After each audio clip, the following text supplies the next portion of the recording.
അനുഗ്രഹീതമായ ഒരു രാത്രിയിലാണ് ഖുർആനിനെ നാം അവതരിപ്പിച്ചിട്ടുള്ളത് എന്നതാണ്. അത് ലൈലത്തുൽ ഖദറിൻ്റെ രാത്രിയാണ്.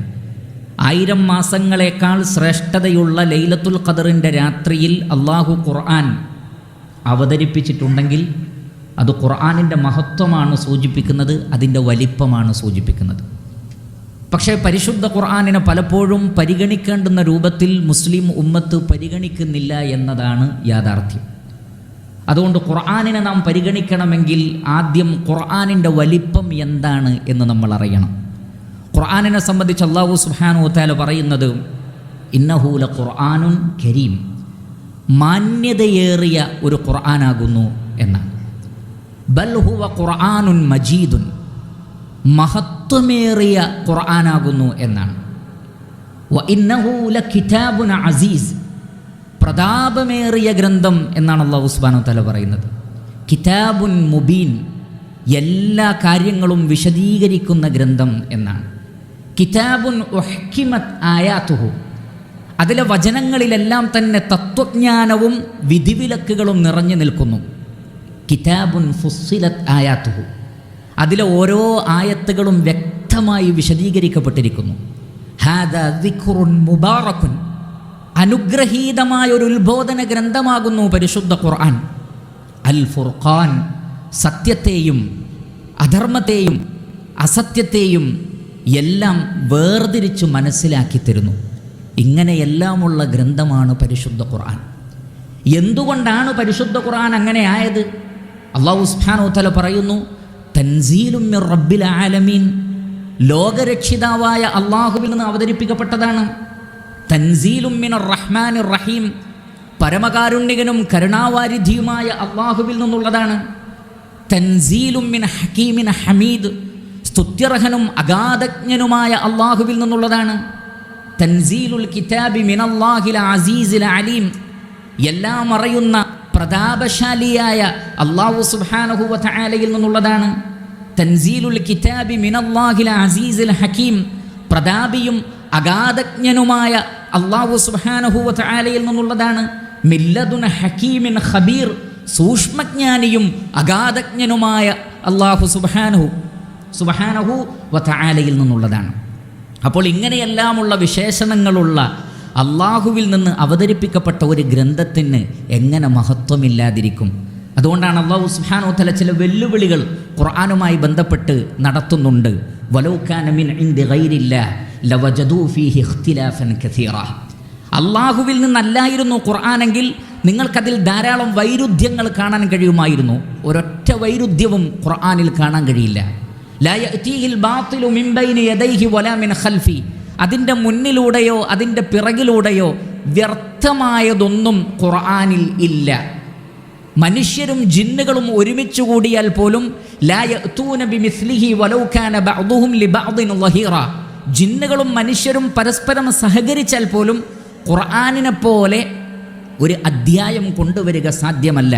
ഇന്നാ നഹ്നു നസ്സൽന ദിക്റ വ ഇന്നാ ലഹു ലഹാഫിളൂൻ, ഈ ദിക്റിനെ നാമാണ് അവതരിപ്പിച്ചത്, നാം തന്നെ അതിനെ കാത്തു സംരക്ഷിക്കുകയും ചെയ്യും. ഇങ്ങനെ സുരക്ഷിതമാക്കപ്പെട്ട അതുല്യമായ അത്ഭുതകരമായ ഗ്രന്ഥമാണ് പരിശുദ്ധ ഖുർആൻ. അതുകൊണ്ട് തന്നെ ഖുർആനിന് ഒരുപാട് വിശേഷണങ്ങളുണ്ട്. ഹുദൻ, അത് മാർഗദർശനമാണ്. വറഹ്മതൻ, അത് കാരുണ്യമാണ്. ഷിഫാഉൽ ലിന്നാസ്, ജനങ്ങൾക്കുള്ള ശമനം അതിൽ ഉണ്ട്. ഖദ് ജാഅകും മിനല്ലാഹി നൂറുൻ, അത് പ്രകാശമാണ്. ഖദ് ജാഅകും ബസായിറു മിർ റബ്ബിക്കും, നിങ്ങൾക്ക് ഉൾക്കാഴ്ച നൽകുന്ന ഗ്രന്ഥമാണ്. തിബിയാനൻ ലികുല്ലി ഷൈഇൻ, എല്ലാറ്റിനുമുള്ള വിശദീകരണമാണ്. തഫ്സീലുൽ ലികുല്ലി ഷൈഇൻ, എല്ലാറ്റിനുമുള്ള വ്യാഖ്യാനമാണ്. റൂഹൻ മിൻ അംരിന, നമ്മുടെ കൽപ്പന പ്രകാരമുള്ള ആത്മാവുമാണ്. ഹബ്ലുല്ലാഹ്, അല്ലാഹുവിൻ്റെ കയറാകുന്നു. ഇങ്ങനെ ധാരാളക്കണക്കിന് വിശേഷണങ്ങൾ പരിശുദ്ധ ഖുർആന് നൽകപ്പെട്ടിട്ടുണ്ട്. അങ്ങനെയെല്ലാമുള്ള പരിശുദ്ധ ഖുർആൻ അവതീർണമായ മാസമാണ് റമളാൻ. അതുകൊണ്ട് തന്നെ നബി സല്ലല്ലാഹു അലൈഹി വസല്ലമയുടെ കാലഘട്ടം മുതൽക്ക് തന്നെ ഈ മാസത്തെ ഷഹ്റുൽ ഖുർആൻ, ഖുർആനിൻ്റെ മാസം എന്നാണ് അറിയപ്പെട്ടിട്ടുള്ളത്. മഹാനായ ജിബ്രീൽ അലൈഹിസ്സലാത്തു വസ്സലാം റസൂലുള്ളാഹി സല്ലല്ലാഹു അലൈഹി വസല്ലമയെ റമളാനിൻ്റെ എല്ലാ രാത്രിയിലും വന്ന് കാണും. ഫീ കുല്ലി ലൈലത്തിൻ മിൻ റമളാൻ ഫയുദാരിസുഹുൽ ഖുർആൻ. എന്തിനാണത്? ഖുർആൻ പഠിപ്പിക്കുകയാണ്, ഖുർആൻ ഓതിക്കൊടുക്കുന്നു, നബി സല്ലല്ലാഹു അലൈഹി വസല്ലമ തിരിച്ചോതുന്നു, എന്നിട്ട് ഖുർആനിനെ ഒത്തുനോക്കുന്നു. പ്രഗത്ഭരായ ചില സഹാബികൾ അതിന് സാക്ഷ്യം വഹിച്ചിട്ടുണ്ട് എന്ന് സ്വഹീഹായ ഹദീസുകളിൽ നമുക്ക് കാണാൻ സാധിക്കും. അപ്പോൾ റമളാൻ എന്നത് ഖുർആനിനെ പരിഗണിക്കേണ്ടുന്ന മാസമാണ്, ഖുർആനിൻ്റെ മഹത്വം നാം ഉൾക്കൊള്ളേണ്ടുന്ന മാസമാണ്. അല്ലാഹു സുബ്ഹാനഹു വ തആല നാം ഏവരെയും അനുഗ്രഹിക്കുമാറാകട്ടെ. അൽഹംദുലില്ലാഹി റബ്ബിൽ ആലമീൻ അല്ലദീ ഹദാനാ ലിഹാദാ വമാ കുന്നാ ലിനഹ്തദിയ ലൗലാ അൻ ഹദാനല്ലാഹ്. ഏറെ ബഹുമാനമുള്ള സഹോദരങ്ങളെ, അല്ലാഹു സുബ്ഹാനഹു വ തആലയെ ഭയപ്പെട്ടുകൊണ്ട് ജീവിക്കണമെന്ന് ഒരിക്കൽ കൂടി ഞാൻ എന്നെയും നിങ്ങളെയും ഓർമ്മപ്പെടുത്തുകയാണ്, വസിയ്യത്ത് ചെയ്യുകയാണ്. പരിശുദ്ധ ഖുർആനിനെ രണ്ട് നിലക്കാണ് സഹോദരങ്ങളെ നാം പരിഗണിക്കേണ്ടത്. അതിലൊന്ന് പരിശുദ്ധ ഖുർആനിൻ്റെ പാരായണമാണ്. നബി സല്ലല്ലാഹു അലൈഹി വസല്ലമ പറയുന്നത്, മൻ ഖറഅ ഹർഫൻ മിൻ കിതാബില്ലാഹി ഫലഹു ബിഹി ഹസന വൽ ഹസനതു ബിഅശ്രി അംസാലിഹ. ഖുർആനിൽ നിന്ന് ഒരു അക്ഷരം പാരായണം ചെയ്താൽ, അലിഫ് എന്ന് പാരായണം ചെയ്താൽ 10 കൂലിയാണ്. അലിഫ് ലാം മീം എന്ന് പാരായണം ചെയ്താൽ അതിന് 30 കൂലിയാണ്. ഖുർആൻ പാരായണം ചെയ്യുന്ന ആളുകളെക്കുറിച്ച് അള്ളാഹു പറഞ്ഞത് യർജൂന തിജാറതൻ ലൻ തബൂർ, ഒരിക്കലും നഷ്ടം സംഭവിക്കാത്ത കച്ചവടം എന്നാണ്. ഖുർആനിൻ്റെ പാരായണം നഷ്ടം സംഭവിക്കാത്ത കച്ചവടമാണ്. പ്രത്യേകിച്ചും ഖിയാമത്ത് നാളിൽ നബി സല്ലല്ലാഹു അലൈഹി വസല്ലം പറയുന്നത്, ഇഖ്റഉൽ ഖുർആൻ ഫഇന്നഹു യഅതി യൗമൽ ഖിയാമ ഷഫീഅൻ ലി അസ്ഹാബിഹി. ഖിയാമത്ത് നാളിൽ ഖുർആനിൻ്റെ സാഹിബിന് വേണ്ടി ഖുർആൻ ശുപാർശയുമായി വരുമെന്നാണ്. ആ ശുപാർശ അള്ളാഹു സ്വീകരിക്കുന്നത് വരെ അള്ളാഹുവിനോട് ഖുർആനിൻ്റെ ആൾക്ക് വേണ്ടി വാദിച്ചു കൊണ്ടിരിക്കും.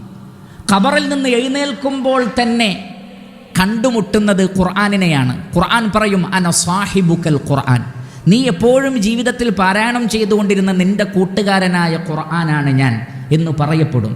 അങ്ങനെ ഫയുഅ്തൽ മുൽക യമീന, വലതുഭാഗത്ത് എന്നെന്നും അവശേഷിക്കുന്ന ചില ആധിപത്യങ്ങൾ അല്ലാഹു ആ വ്യക്തിക്ക് നൽകും സ്വർഗ്ഗലോകത്തിൽ.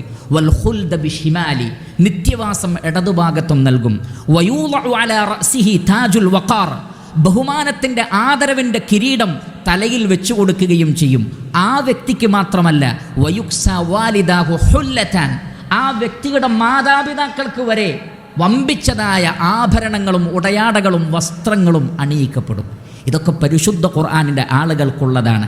ഇഖ്റ വറത്തിൽ വറഖ കമാ കുൻത തുറത്തിലു ഫിദ്ദുനിയ, ഖുർആനോദി സ്വർഗത്തിൻ്റെ ദർജയിലേക്ക് കയറിപ്പോയിക്കോ എന്ന് പറയുമെന്നാണ്. ഏറ്റവും നന്നായി ഖുർആൻ കൈകാര്യം ചെയ്ത വ്യക്തിയാണെങ്കിൽ ഫി അഅല ദറജിൽ ജന്ന, സ്വർഗത്തിലെ ഏറ്റവും ഉയർന്ന ദർജയിലാണ്.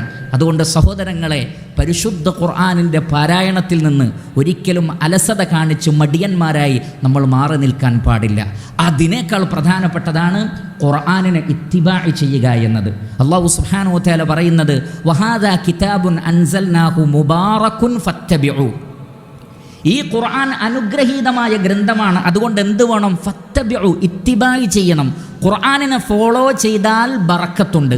വീണ്ടും പറഞ്ഞു വത്തഖു, നിങ്ങൾ തഖ്വ കാണിക്കണം, അഥവാ ഖുർആനിലെ ഹലാലിനെയും ഹറാമിനെയും പരിഗണിക്കണം, ഖുർആനിലെ കൽപ്പനകളെയും നിരോധനങ്ങളെയും പരിഗണിക്കണം. അങ്ങനെ ഖുർആനിൻ്റെ ഉള്ളടക്കത്തിൽ തഖ്വ കാണിച്ചാൽ ലഅല്ലകും തുർഹമൂൻ, നിങ്ങൾക്ക് അല്ലാഹുവിൻ്റെ റഹ്മത്തും ലഭിക്കും. അപ്പോൾ ഇത്തിബാഇലൂടെ ബറക്കത്ത്, ഖുർആനിൻ്റെ ഹറാം ഹലാലുകളെ കൈകാര്യം ചെയ്യുന്നതിലൂടെ അല്ലാഹുവിൻ്റെ റഹ്മത്ത്. മാത്രമല്ല, നാം നോമ്പ് നോൽക്കുന്നത് എന്തിനാണ്? ലഅല്ലകും തത്തഖൂൻ, നിങ്ങൾ തഖ്വയുള്ള ആളുകളാവാൻ വേണ്ടിയാണ്. എങ്കിൽ അതിന് നമ്മളെ സഹായിക്കുന്നത് ഖുർആനാണ്. ദാലിക്കൽ കിതാബു ലാ റൈബ ഫീ ഹുദൽ ലിൽ മുത്തഖീൻ, മുത്തഖീങ്ങൾക്കുള്ള എല്ലാ മാർഗദർശനവും ഖുർആനിലുണ്ട്. ഖുർആൻ പഠിച്ച ഒരാൾക്ക് മുത്തഖി ആവാതിരിക്കാൻ സാധ്യമല്ല. ഇന്ന ഹാദൽ ഖുർആന യഹ്ദീ ലില്ലതി ഹിയ അഖ്വം, നിശ്ചയം ഈ ഖുർആൻ ഏറ്റവും ശരിയായതിലേക്ക് വഴി നടത്തുന്നു. അങ്ങനെ ഏറ്റവും ശരിയായ വഴി എന്ന് പറയുന്നത് അത് സ്വർഗത്തിലേക്കുള്ള വഴിയാണ്. അതിന് പരിശുദ്ധ ഖുർആനാണ് നമ്മെ സഹായിക്കുന്നത്. അതുകൊണ്ട് ഖുർആൻ പാരായണം ചെയ്തും അതിൻ്റെ അർത്ഥവും ആശയങ്ങളും മനസ്സിലാക്കിയും അത് ജീവിതത്തിൽ പ്രാവർത്തികമാക്കിയും യഥാർത്ഥ വിശ്വാസികളായി ജീവിച്ചു മരിച്ചു പോകുവാൻ നാം പരിശ്രമിക്കുക. ഈ പരിശുദ്ധ റമളാൻ അതിന് നമ്മെ സഹായിക്കുമാറാകട്ടെ.